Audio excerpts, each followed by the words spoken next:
Here we have H equal, looks like a vector in R3 because there are 3 entries. And the first entry is A minus B. The second entry is 2B plus 2C. And the third entry is negative 3A plus 3B. A, B, and C are all real numbers. So H is clearly some subset of R3. H is a subset of R3.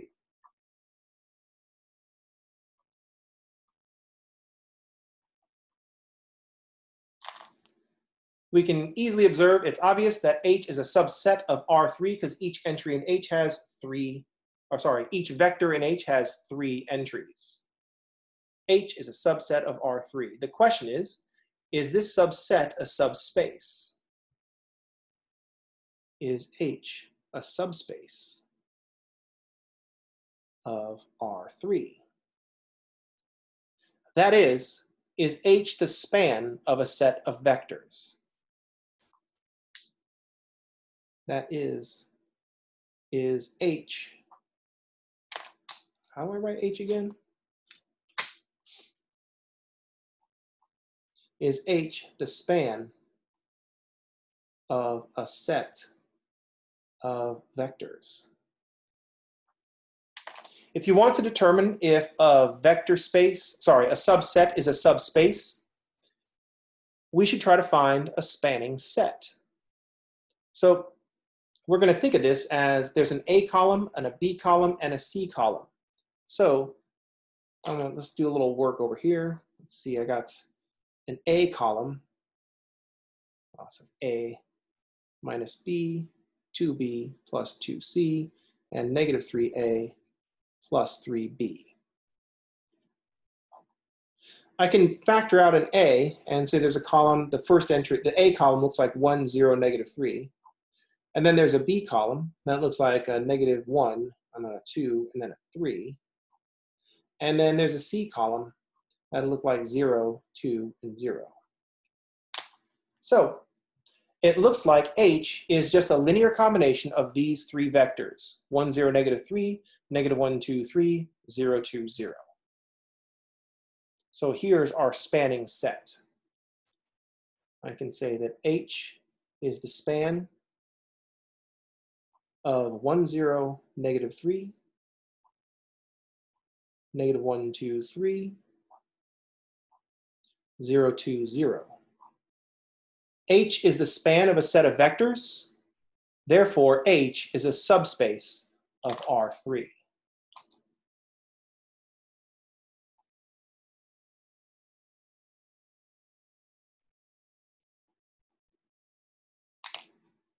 Because H is the span of a set of vectors, H is a subspace of R3. We could take this back to first principles and look at the definition of a subspace. Does it contain 0? Is it closed under vector addition? Is it closed under scalar multiplication? But the important thing is that a subspace is a span of a set of vectors. And this is in fact the span of this set of vectors. H doesn't span the set of vectors.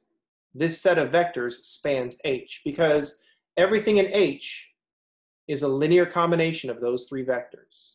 Over here on this side, great question, by the way, everything in H, here is everything in H.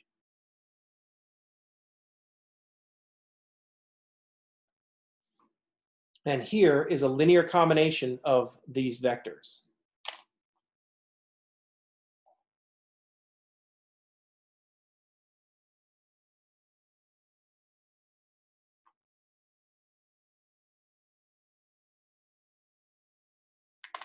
Everything in H is a linear combination of those vectors, so that set of vectors is a spanning set. Remember, the set of vectors is the thing that does the spanning. H is the thing that gets spanned. The vectors span the space. Vectors span the space. So we know that H is spanned by those vectors because I've just taken everything in H and wrote it as a linear combination of these 3 vectors. Any questions? Because that's what it means to have a spanning set. Everything in your set is a linear combination of those 3 vectors. Everything in H is a linear combination of these 3 vectors. So I've answered the existence question. What's the other question that goes along with existence? What do we look at after we get existence?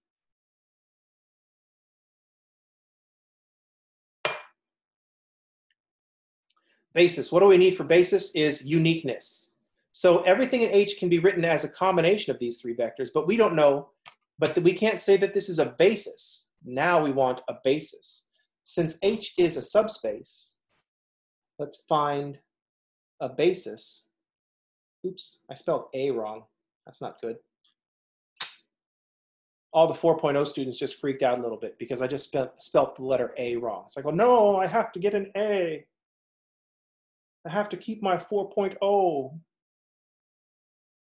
Incidentally, if you have a 4.0, probably the best thing you could do, maybe do this after you transfer, take a class you don't really care about, get a B in it, never worry about having a 4.0 again. So much less stressful when you're not trying to get an A in everything. Because if you want to graduate with a 4.0, your college life is just going to be so stressful. And you're going to have to take a class like in the general ed track that just you don't care about, and you're still going to have to get an A in it because I need a 4.0. But then when you go to apply for a job, if that job is like looking at your GPA, you don't want to work at that company. So let's find a basis for H. Since H is a subspace, it must have a basis. We want to find a basis for H. We need to see if H can be written as a unique linear combination of these vectors. How am I going to reduce this spanning set to a basis? What am I going to do?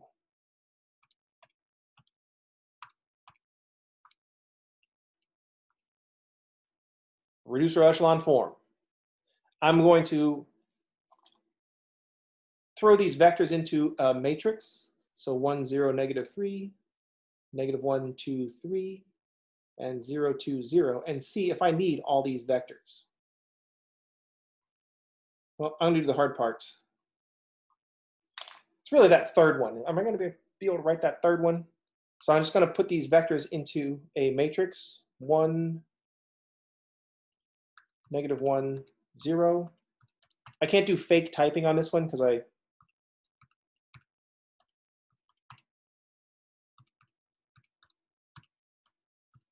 don't remember what the combination is. Oh my God, now I feel dumb. It was such an obvious one. So the last column is 1, 1, 0. So I look at that and I go, oh, now I feel kind of silly.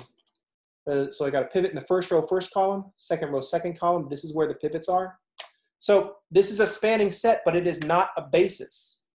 I'm going to pull those first two vectors.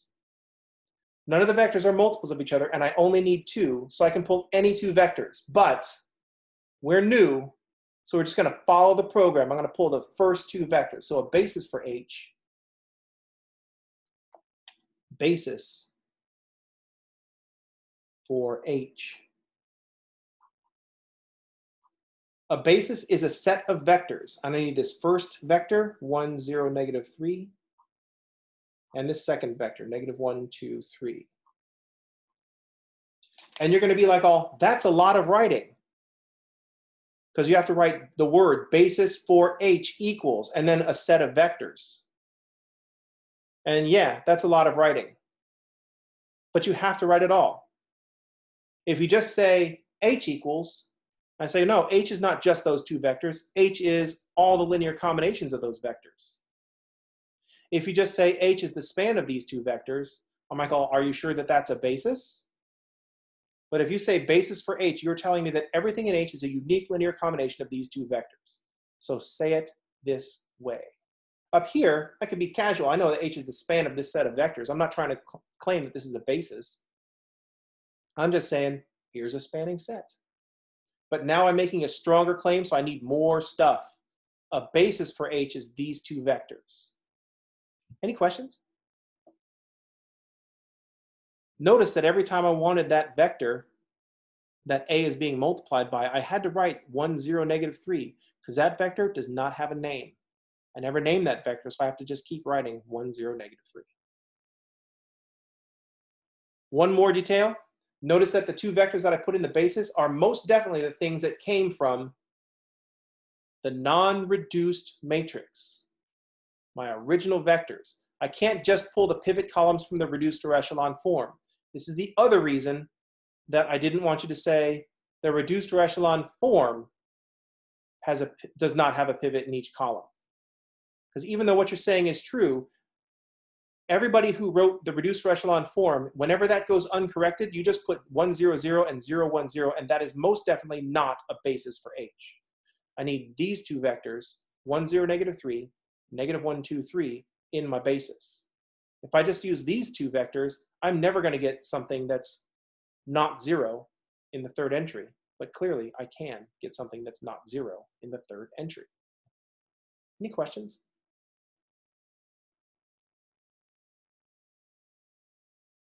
Rad. There's one more example. Let me give you another example. Remember, a subspace is the span of a set of vectors.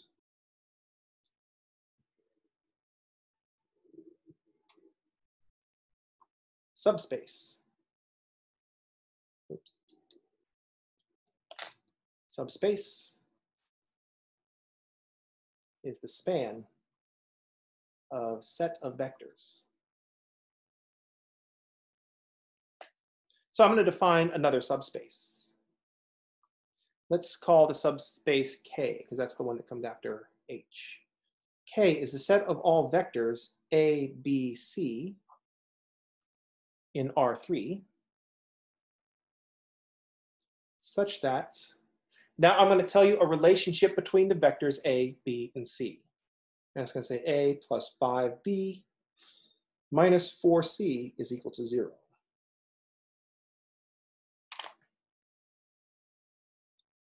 Pause for copying. Actually, I don't know if I need to pause for copying. I don't know if anybody's writing this down as we go. Is anybody writing this down? Does anybody take notes? Incidentally, it's a good idea to take notes. So always take notes is the correct answer. Does anybody know the reason that we take notes? Anyone have any ideas about what the reason we take notes is? It's hard to think and write sometimes. That's exactly it. You write stuff down on, you write your notes down, it keeps you engaged in the material. You just keep writing stuff down. And it's the act of writing that helps you remember. A lot of times people say, I write down notes so I can look them up later. The act of writing is the notes part. Yeah, that's how the hard drive, that's how you write the hard drive of the brain. You write stuff down and create stronger memories. One of the things that is always shocking to me is that for the most part, we're not taught how to take notes. And I see it all the time. I see students just writing down everything that I write down on the board. That's not note taking. You got to write down the stuff that isn't being written down. You have to write down the stuff that you have to remember, not the stuff that I write down. For example, maybe it's a good idea to copy this down. That's what I'm doing right now is giving you an opportunity to copy this down. But if you want to take your note taking to the next level, you know that I'm going to be posting this later.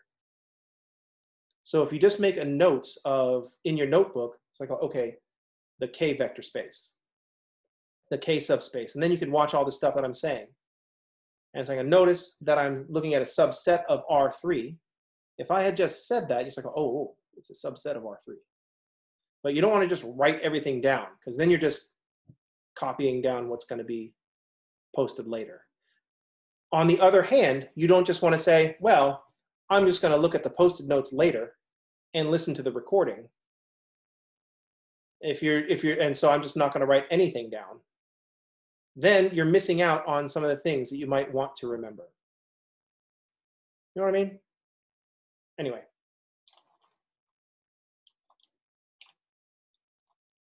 And I'm not even saying that I'm good at taking notes. Because as a player, when I'm a player in Dungeons and Dragons, I'm like furiously writing all these things down, but I just don't put it together. In this case, K is a subset of R3. So we notice that everything in K is A, B, C, and everything in K is a subset. K is clearly a subset of R3. K is a subset of R3. Now that we have a subset of R3, that raises the question, is K a subspace of R3? That is under question. Is K a subspace of R3? That is equivalent to asking if K is the span of a set of vectors. Is K the span of a set of vectors? Let's look at the description of everything in K. K is everything in R3 that fits this description, a homogeneous equation. And so that tells us something important. It's the zero that's going to make this work. So everything in K looks like this is going to be the solution set to this equation, this linear system. Everything in K is the solution set to this homogeneous linear system. We know that a homogeneous linear system is always consistent. And so it's going to be the span of a set of vectors. Everything in K is a solution. K is the solution set to this homogeneous system. K is a solution set to this homogeneous system. So let's write down the solution set to the homogeneous system. The augmented matrix, well, that's going to look like 1, 5, -4, 0. There's the augmented matrix of the homogeneous linear system, where the first column is A, and then a B, and then a C. And all we have is this one pivot for A. So what's the general solution of this system going to look like? A is a basic variable. I'll solve for A in terms of the free variables. So it'll be a -5B plus 4C. B is a free variable, and C is a free variable. And now I will want to take this general solution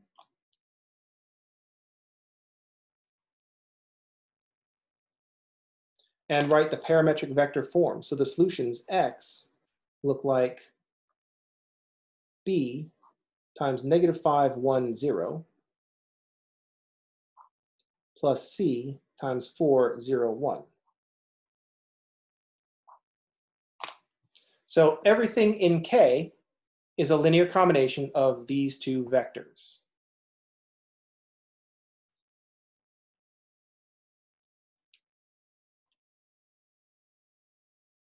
So all X in K is linear combination of these two vectors, -5, 1, 0, and 4, 0, 1. That is, K is the span of -5, 1, 0, and 4, 0, 1.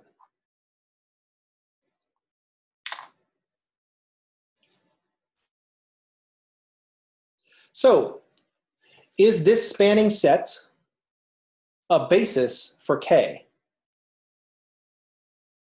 And if so, how do we know?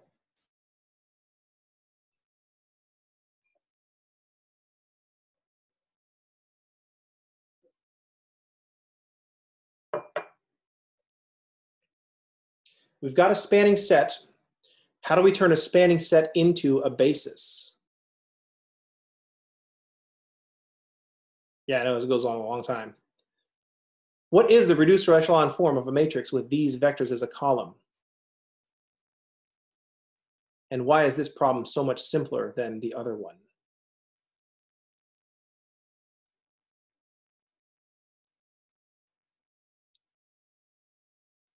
Reducer echelon form is the correct reaction. We got to find the reducer echelon form, but there are only two columns, and one is not a multiple of the other. So we can say that these vectors are clearly linearly independent because there's only two and they're not multiples. Only two vectors, not multiples, linearly independent. Only two vectors, not multiples, therefore linear independent. So K is the span of these two vectors, and so this set of vectors is a basis. So if we want to relay that information, we'll say that a basis for K is these two vectors, -5, 1, 0, 4, 0, 1.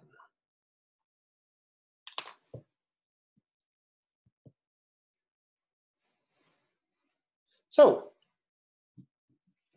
what we found is that the set of solutions to what we saw in this case was that this solution set to the homogeneous equation, or the homogeneous system, made a vector space. And that will be true in general.